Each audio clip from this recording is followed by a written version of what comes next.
Here's the scenario.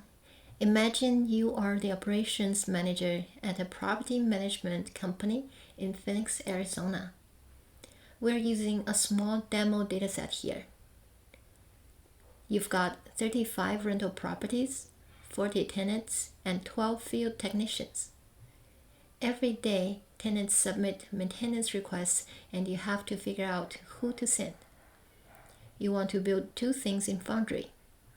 First, a smart scheduling system that scores and recommends the best technician for each job based on trade match, distance, workload, and past performance.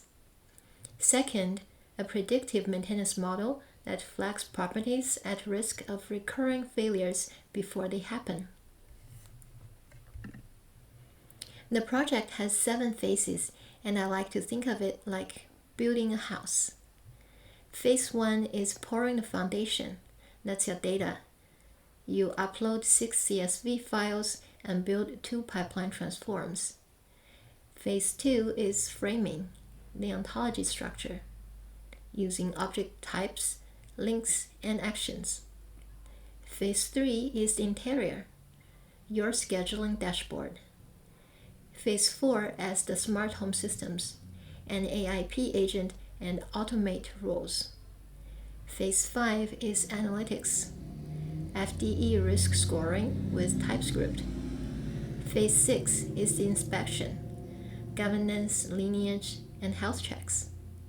And Phase 7 is opening the front door, an OSDK tenant portal that lets external users access the same data. Every phase depends on the one before it, so follow them in order. Before we start building, let's look at the data. Properties are rental homes with addresses, year built, square footage, and other information. Tenants have contact info and lease details. Technicians have their trade specialization and home coordinates, which we'll use later for distance calculation. Maintenance jobs cover everything from job priority to resolution type to cost. Property visits track site visits with duration and travel time.